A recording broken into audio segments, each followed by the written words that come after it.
Hey boys and girls, welcome to Art Recycled with Mrs. Hollemeyer. Today we're going to do this really fun project about the forest floor. We're going to make this toadstool house that's kind of a mushroom, and then we're going to put some other things in it like some leaves, some sticks, a caterpillar, and we're going to do a little science unit on the forest floor.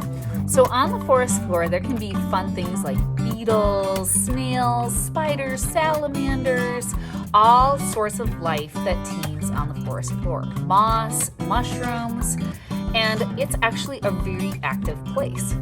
So this lesson is for my kindergarten and first graders. What you're going to need is you're going to need a pencil, eraser, Sharpie, or a black tool, crayon or black colored pencil, some white paint for the dots, some construction paper, and basically whatever you have around the house. It could be pipe cleaners or puff balls to make some fun, creepy crawlies on your forest floor. All right, let's go ahead and get started and start this fun project.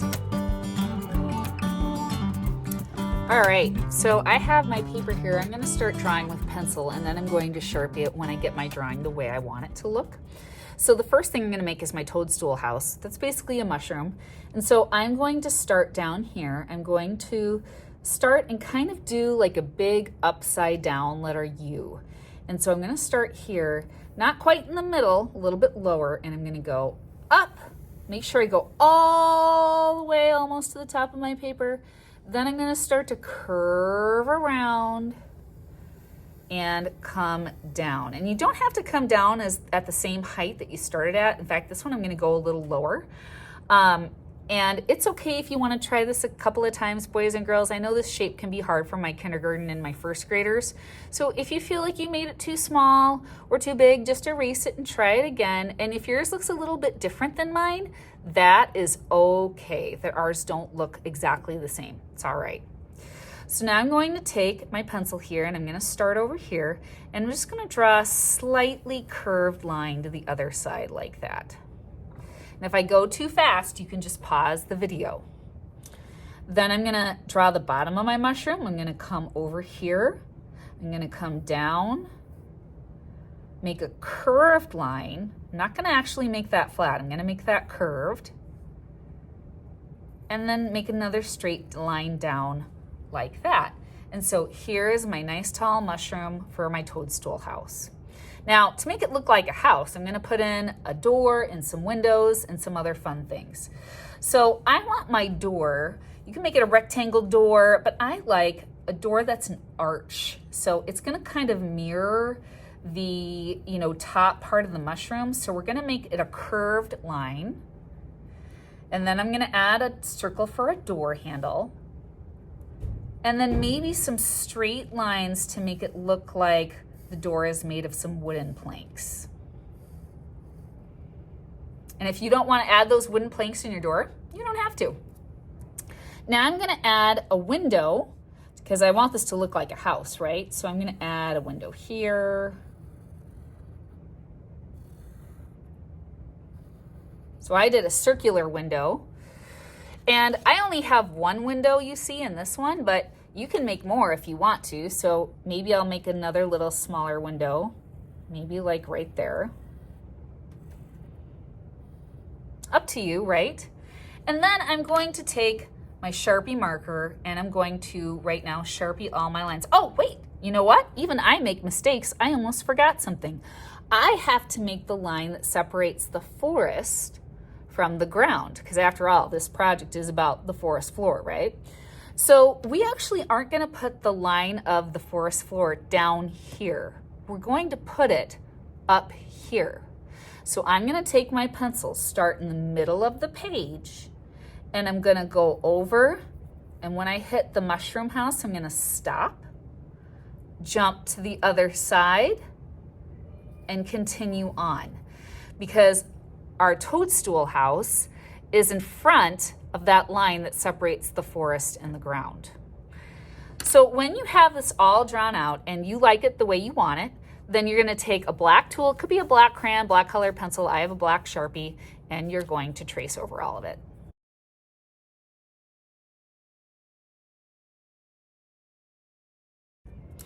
Now, if you're like me, sometimes I don't trace over things perfectly. My hand shakes or something slips, and that's totally fine.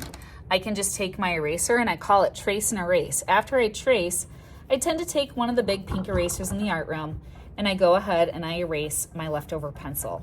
And I like doing that, especially in the windows, because if I want my windows to look like the lights are on, I often color it in yellow, and the pencil will kind of shine through, so I kind of like to get rid of that extra pencil. Okay, so now I am ready to basically color, but the one thing, before I color my toadstool, I'm actually going to color the background first. And I'm not going to draw the trees first with crayon or with pencil. I'm just going to go straight out and do it with crayon, because drawing the tree trunks in the back of the forest is really easy. We're just going to draw some long brown rectangles. So taking a brown crayon, I'm going to go up. And the thing about trees, though, is often they get thicker as they get closer to the ground, right? Think about a tree trunk. So if I start from the top here and I start going down, I'm going to get a little wider as I go to the bottom there. And I'm going to stop when I hit that line that I made that separates the forest from the forest floor.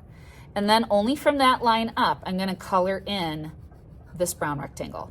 Now I'm going to do that a couple of times. Now the thing is not all trees look the same, and if we were just looking at the floor of a florist, we would just see kind of these tree trunks coming out of the ground, right?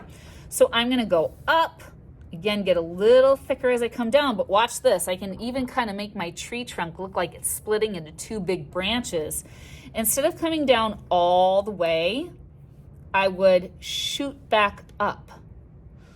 And so I can do that too. And now it looks like my tree trunk splits into two large branches. Now, here's the deal as I go up. I'm not going to color into my toadstool house, because remember, this is supposed to be behind the house.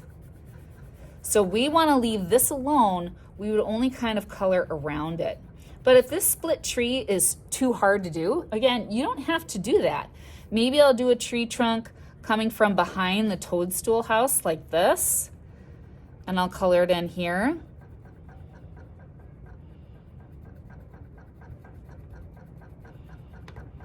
And you can do a couple more too if you want, but remember, it's from this line up and we don't go into our house.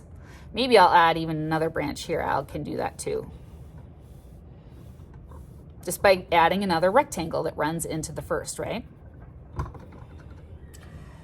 Okay, so now that I have my trees, I'm going to color in the forest in the background. Now, here's the thing. It would be all green because we have all these leaves kind of coming together and kind of mix mashing, and you're going to have different kinds of greens.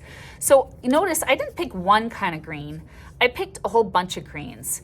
And I tend to use my lightest green first. Now, again, I know it's a little hard. I'm going to try not to color into the mushroom house here. But you know what I'm going to do? I'm not going to color around my trees. I'm actually just going to color right over them. And this is kind of the fun thing about crayons, is that crayons can blend. So now watch this. I'm going to take a darker green. I'm just going to kind of go right over it. Sorry, my desk here is a little shaky today. Kind of need to get that fixed. And then maybe I'll choose the medium green, and I'm just kind of meshing them all together.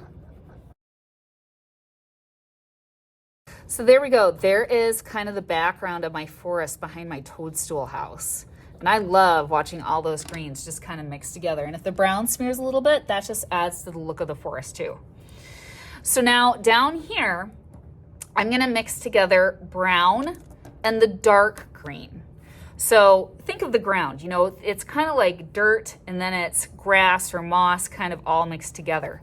So I can use just brown down here if I want. And again, I'm going to try not to go into my toadstool house yet.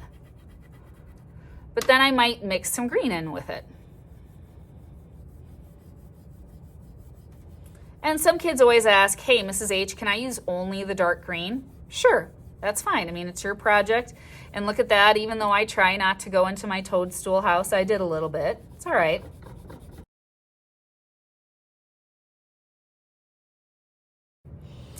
All right, now you guys, I know this is a lot of coloring today. So you know what I do when my hands start to get sore? I just kind of stretch my fingers out gently like this, and I just kind of give my hands a break, right? So now for my toadstool house, I'm going to take a yellow and I'm going to color in my windows yellow if I want it to look like the lights are on. If I want it to look like the lights are off, a color that I really like for the windows is purple. I'm going to do red for the top of the mushroom. I always kind of think of like Mario Brothers, you know, like Toadstool. And this is actually a violet red, but it'll work great too. This one is more of a red.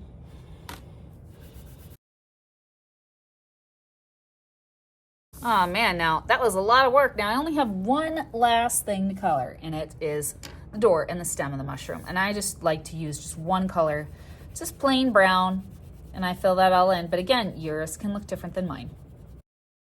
Okay, so now my picture is all colored, and now we get to go on to the fun part where we get to decorate the forest floor with like puffballs and pipe cleaners or chenille stems and some leaves and make it really have a good texture. Texture means the way that something feels, and we're gonna use some paint and do some dots on our mushroom house.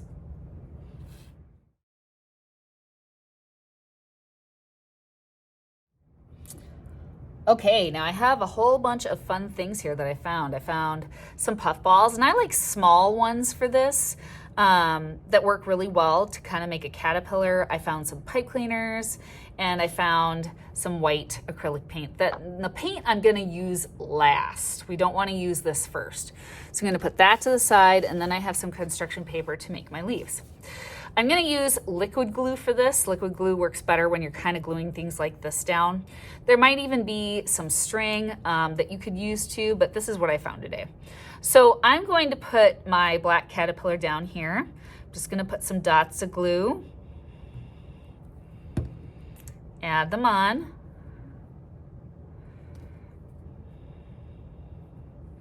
And I always tell my students, you know, use a lot of glue for these things. It's not like gluing paper to paper, so you're gonna need quite a bit of glue to get them to stay long term. And then maybe I can cut my pipe cleaner up for some sticks. And so I'll cut them into smaller pieces like this. If I have kindergarten, I often kind of have these cut up ahead of time. And you can bend them. What I like to do is I like to make a line with my glue, kind of like that, like a snake. And then I can just kind of bend the pipe cleaner to fit that shape. If the glue squishes out, remember that Elmer's glue dries clear, so no worries if it kind of squishes out and it's a little bit messy. I'll put another stick there and get it stuck.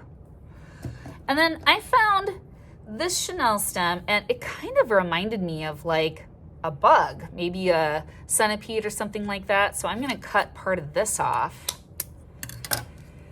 and maybe add this. I'm gonna turn it and get it all wavy like this. Kind of have it going down like that.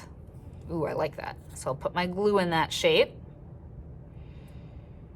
and get it stuck like that. All right, the last thing I'm gonna show you how to do are some leaves. And I'm gonna show you a shortcut here. I'm gonna take red, orange, and yellow paper, and I'm gonna line them all up on top of each other. And to make a leaf, I tell my students to make two dots, like maybe a dot up high and a dot down low. And then maybe I'll draw this in Sharpie so you can see better. Once they have their dot up high and their dot down low, we just do a curved line out to the left and a curved line out to the right. It's a very simple shape. I'm going to then take my scissors, cut through all three pieces of paper, and that way I'm making all three leaves at once. Cut them out. And then I like to make them look fuzzy, kind of like fall leaves that have fallen on the ground, just by cutting small slits in the side. I'm not cutting all the way through the paper. I'm just cutting little slits in the sides with my scissors. And then I like to fold these up to make them kind of fluffy-ish. And then I can add them to the top of my house like they're falling from the forest canopy above.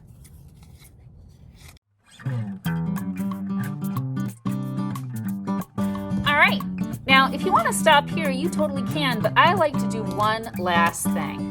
I like to take some white tempera paint and add some white polka dots to the top of my toadstool house. So I have kids share. I typically give a half paper plate with a little bit of paint on it, and each kid gets one Q-tip. You dip it in, and you want to go straight up and down like this. If you drag the Q-tip, that's going to make a line, and it won't be making these nice polka dots. So just straight up and down. It only takes about a second or two to do, and we just kind of go all over. All right, and that is it. So after this is done, I just kind of put it in the drying rack in the art room to dry until the next day, and then I hand it back to my classes. I hope you had fun with this fun forest floor lesson, and I will see you next time on Art Recycle. Bye.